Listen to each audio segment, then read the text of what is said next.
வணக்கம் நேயர்களே. கொஞ்ச நாளா நம்ம எல்லாருடைய கண்ணும் துபாய் பக்கமா தான் இருந்துச்சு. மத்திய கிழக்கு நாடுகள்ல நிலவின போர் பதற்றம், அப்புறமா விமான ரத்து காரணமா அஜித் சார் தன்னோட மகன் பிறந்த நாளுக்கு கூட வர முடியாம அங்கே சில நாள் சிக்கி தவிச்சது நம்ம எல்லாருக்குமே கவலையா இருந்துச்சு. ஆனா இதோ இப்போ பாதுகாப்பா தாயகம் திரும்பிட்டாரு நம்ம தல. இந்தியா வந்த கையோட அவர் முதல்ல போன இடம் மகாராஷ்டிரா ஷீரடி சாய்பாபா கோயில் தான். அமைதியான அந்த சன்னதியில பாபாவை தரிசனம் செஞ்சு மன நிறைவோட வேண்டிக்கிட்டாரு. கோயில் நிர்வாகமே அவரை அன்போட வரவேற்று பாபா சிலையையும் சால்வையும் கொடுத்து கௌரவிச்ச காட்சி ரசிகர்களோட மனசை நெகிழ வச்சுது.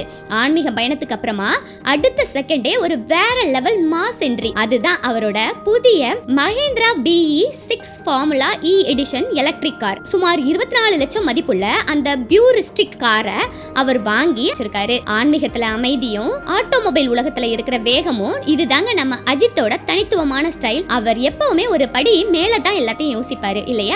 அஜித் சாரோட இந்த லேட்டஸ்ட் அப்டேட் பத்தி நீங்க என்ன நினைக்கிறீங்கன்னு மறக்காம கமெண்ட்ல சொல்லுங்க. இந்த வீடியோ உங்களுக்கு பிடிச்சிருந்தது அப்படின்னா நம்ம அக்கன்னா சினிமா சேனலை சப்ஸ்கிரைப் பண்ணிக்கோங்க.